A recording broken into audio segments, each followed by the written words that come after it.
Hello दोस्तों, स्वागत है आपका मेरे चैनल मार्शल@क्लासेस में।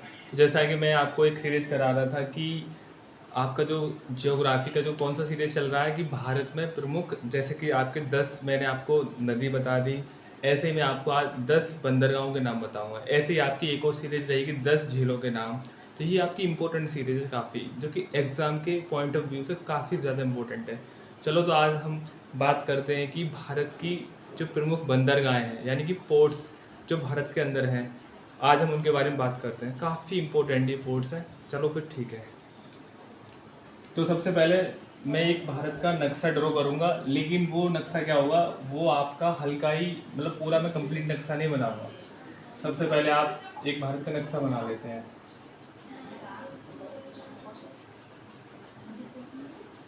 ये आपका एक भारत का नक्शा ड्रॉ हो रहा है। ये देखो, ये भारत का नक्शा, ये नीचे वाला पोर्शन बना रहे हैं हम केवल बस फ्रेंड्स। तो ये आपका, आप बढ़िया से बना लेना। थोड़ा मेरा वैसे चला में थोड़ा हाथ मेरा तंग है दोस्तों। ये आपकी कोलकाता की तरफ चला गया है। ये आपका नीचे वाला पोर्शन है भारत के नक्शा का। तो दोस्तों सबसे पहले हम शुरुआत करते हैं। देखो, ये एक प्रमुख बंदरगाह है। सबसे पहले आपको तो जैसे कि पता होगा कि भारत की जो तटीय रेखा की जो लंबाई है लगभग 7500 किलोमीटर है, जिसमें आपका सबसे ज़्यादा जो स्थान लेता है वो कौन सी लेती है तटीय रेखा, वो लेती है आपकी गुजरात। ठीक है। और आपकी ये तटीय रेखा ये लगभग भारत के 10 राज्यों को छूती है। तो ये देखो, तो दोस्तों ये आपका कच्छ के रण में इस बंदरगाह का नाम है कांडला। ये भी काफ़ी इंपॉर्टेंट बंदरगाह है। इस बंदरगाह का नाम क्या है दोस्तों, कांडला। कांडला, कांडला बंदरगाह काफ़ी इंपॉर्टेंट बंदरगाह है, इसके बारे में बताएंगे। कांडला बंदरगाह क्या है कि ये भारत की वह सबसे बड़ी बंदरगाह है जहाँ से सबसे ज़्यादा राजस्व हमें प्राप्त होता है। राजस्व बोले तो टैक्स। ठीक है। दूसरी चीज़ दोस्तों, एक ये वाली आपकी बंदरगाह, इस बंदरगाह का नाम है पोरबंदर। इस बंदरगाह का नाम क्या है, पोरबंदर। ये जो आपका इलाका है ये दोस्तों काठियावाड़ वाला इलाका है। एक ऐसी एक और प्रसिद्ध बंदरगाह है, ये वाली बंदरगाह दोस्तों, यहाँ इसका नाम है भावनगर। इस बंदरगाह का नाम क्या है, भावनगर। ये अभी तक गुजरात के अंदर ही बंदरगाह चल रहे हैं, भावनगर। दोस्तों एक और बंदरगाह है इसके नीचे, ये भी काफ़ी इम्पोर्टेंट है, इसका नाम है भड़ौच। भड़ौच ये वो बंदरगाह है जहाँ से आपकी नर्मदा नदी पास होती है। यानी कि ये एक आपकी अंतर्देशीय बंदरगाह है। तो फ्रेंड्स, जो आपकी अंतर्देशीय बंदरगाह होती है वो आपकी किसी नदी या झील से होकर जाती है। तो ये कौन सी नदी से होकर जाती है, ये आपकी नर्मदा नदी से। काफ़ी इंपॉर्टेंट सवाल है ये। दूसरी दोस्तों, यहाँ नीचे को आ जाते हैं। आपने काफ़ी प्रसिद्ध बंदरगाह है, नाम आपने ज़रूर सुना होगा इसका। इस बंदर का नाम है दोस्तों सूरत। इस बंदरगाह का नाम क्या है दोस्तों, सूरत। काफ़ी फेमस बंदरगाह। और ये भी एक आपकी अंतर्देशीय बंदरगाह है। क्यों? क्योंकि यहाँ से आपकी तापी नदी जाती है गुजर कर। तो दोस्तों ये आपकी ये प्रमुख बंदरगाहें हैं, जो कि ये कहाँ की बंदरगाह है, ये आपकी गुजरात की है।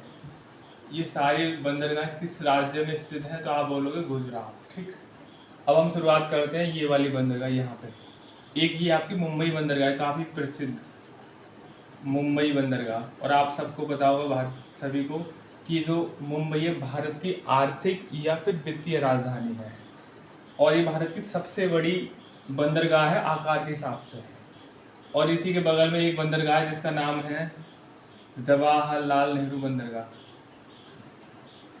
जवाहरलाल नेहरू बंदरगाह ये भी काफ़ी फेमस बंदरगाह है। इसका एक और नाम है दोस्तों, चाहो तो आप नोट्स कर सकते हो, इसका नाम है निहावा। निहावा। इस बंदरगाह का नाम क्या है, निहावा सेवा। निहावा सेवा भी इसका बंदरगाह का। एक बार एसएससी में सवाल आया था कि किस बंदरगाह को नियावा या फिर निहावा सेवा नाम से जाना जाता है, तो ऑप्शन में क्या कर दिया, आप क्या कर दोगे, आप जवाहरलाल नेहरू। ये भारत की सबसे बड़ी कंटेनर वाली बंदरगाह है, ये याद रखना दोस्तों। कंटेनर वो चीज़ होती है जिससे आपने फिल्मों में भी देखा होगा, लाल हरी पीली जो रहते हैं लाइनिंग जिन पर लगी रहती है, और उसमें मतलब एक सामान भरा जाता है। और आपको पता है बंदरगाह बेसिकली होती क्या है? बंदरगाह मतलब वो चीज़ होती है जब आप समुद्री मार्ग से, जहाँ पर आपके जहाज़ वगैरह आपने देखा भी होगा कि जहाज़ वगैरह रहते हैं, वहाँ पर एक ऐसा स्थान जहाँ से जहाज़ किसी माल को या तो किसी दूसरे देश को ले जाते हैं जहाज़, या किसी दूसरे देश से अपने देश में लेके आते हैं, यानी आयात और निर्यात। तो मतलब ऐसा स्थान जहाँ से आपके जो पानी वाले जहाज़ हैं वो किसी सामान का आदान या प्रदान करते हैं, उस स्थान को क्या कहते हैं? बंदरगाह। आप सिंपल भाषा में ये बोल सकते हो, जैसे एक आपका रेलवे यानी कि एक जंक्शन होता है ना, एक जिसे आप प्लेटफॉर्म बोलते हैं। प्लेटफॉर्म पे क्या होता है? बहुत सारी रेलें आपस में मीट करती हैं। ऐसे ही बंदरगाह वह स्थान है जहाँ पर आपके बहुत सारे जहाज़, जो पानी के जहाज़ है, बहुत सारे जहाज़ मीट करते हैं। मान लो स्टेशन और आपका बंदरगाह सेम है, बस वहाँ क्या है? पानी वाले जहाज़, और इधर क्या है? आपकी रेल। ठीक है दोस्तों, जवाहरलाल नेहरू के बाद एक और बंदरगाह आती है जिसका नाम है रत्नागिरी बंदरगाह। रत्नागिरी बंदरगाह ये आपकी दोस्तों महाराष्ट्र की 3 बंदरगाह काफ़ी फेमस है। ये तीनों बंदरगाह कहाँ की? महाराष्ट्र की है दोस्तों। ये तीनों की तीनों बंदरगाह कहाँ की है? महाराष्ट्र। MS का मतलब है महाराष्ट्र। और दोस्तों अब बात करते हैं, हम आ जाते हैं गोवा पर। ये गोवा की प्रमुख बंदरगाह है। गोवा की प्रमुख बंदरगाह जिसका नाम है मार्मगांव। मार्मगांव बंदरगाह। ये गोवा की एकमात्र सबसे प्रसिद्ध बंदरगाह है जिसका नाम है मार्मगांव। दोस्तों इसके नीचे आ जाते हैं, अब ये आपका कर्नाटक, और कर्नाटक की सबसे प्रसिद्ध बंदरगाह जिसका नाम है मैंगलोर। उस बंदरगाह का नाम है मैंगलोर। लिख देते हैं दोस्तों, ये आपकी गोवा में है, GOA गोवा। दोस्तों ये आपकी कहाँ पर है? कर्नाटक, यानी KR का दोस्तों क्या मीन है? कर्नाटक। अब बात करते हैं दोस्तों सबसे पुरानी बंदरगाह। एक टाइम पे काफ़ी प्राकृतिक बंदरगाहों में, ये सारी वैसे प्राकृतिक बंदरगाहें हैं और सबसे गहरी भी हैं। और दोस्तों एक बंदरगाह का नाम है, अब आ जाते हैं केरल में। तो केरल में काफ़ी प्रसिद्ध बंदरगाह है और वो केरल के कोच्चि शहर में स्थित है और नाम है उसका कोचीन। इधर आपकी दोस्तों यहाँ पड़ती है कोचीन। इस बंदरगाह का क्या नाम है दोस्तों? कोचीन बंदरगाह।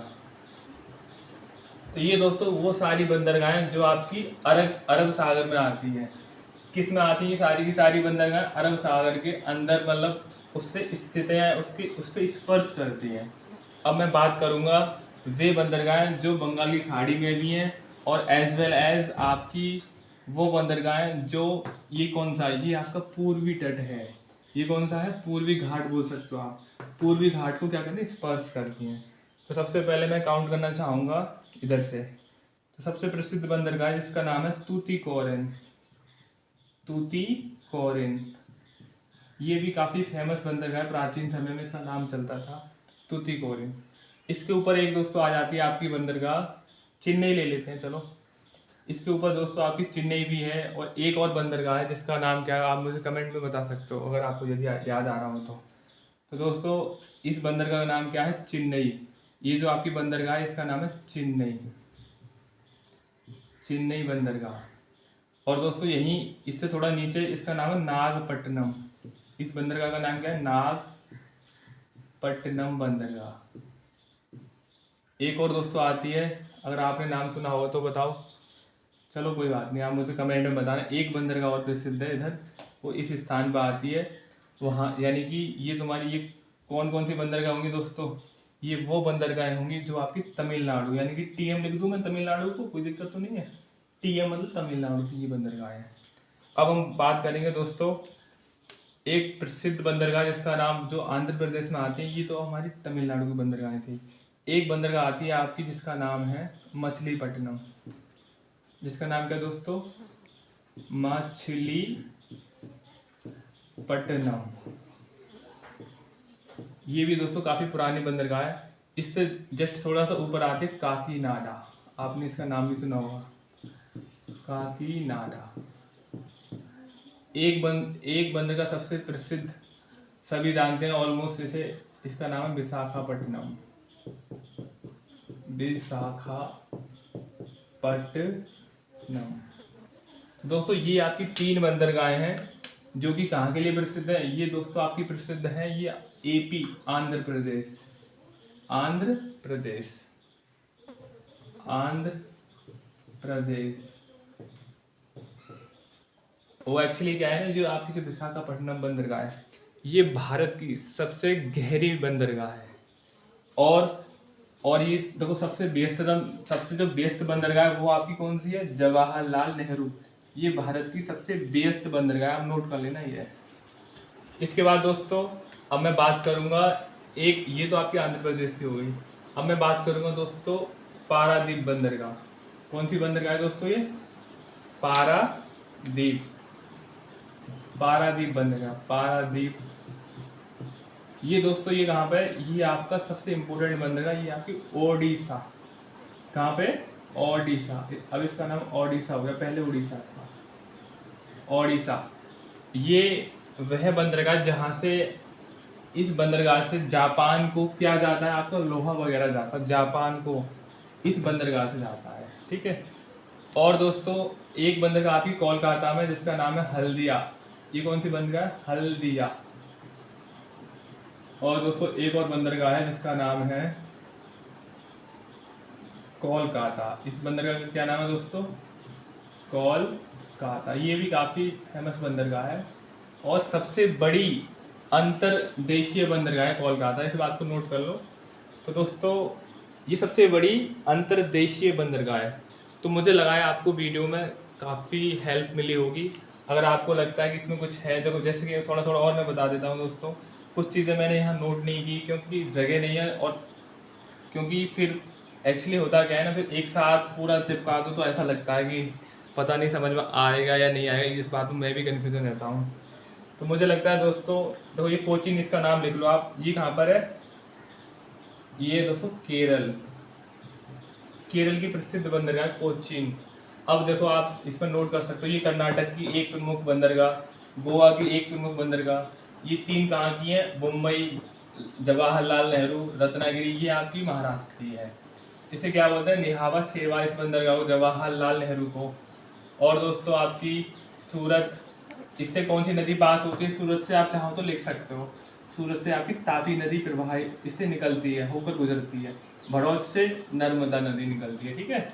और ये अंदर जो है दोस्तों, जहाँ आपकी खंबात की खाड़ी है, वहाँ कौन सी बंदरगाह आपको दिख रही है, भावनगर और भड़ौच। सब लोग जानते होंगे। यहाँ पर आपका दमन और दीव इधर ही स्थित है, इधर दमन और दीव।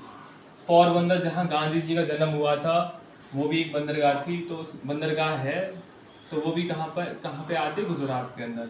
और दोस्तों कांडला मैंने अभी आपको बताया था, सबसे ज़्यादा जो टैक्स अगर कहीं से मिलता है तो वो कांडला बंदरगाह से मिलता है। भारत सरकार का इस पर अधिकार है, ठीक है दोस्तों। तो मुझे उम्मीद लगता है कि आपको ये वीडियो काफ़ी अच्छी लगी होगी और आपके एग्ज़ाम के पॉइंट ऑफ व्यू से काफ़ी इंपॉर्टेंट भी है। तो दोस्तों आप चाहो तो इसका एक स्क्रीनशॉट ले सकते हो आप, ये इसके प्यारे से आप नोट्स बनाएं, और मुझे उम्मीद है आपको ये हर एग्ज़ाम में आपके रिलेवेंट होगी। तो ठीक है, आप मेरे चैनल पर बने रहें। आपके लिए धन्यवाद।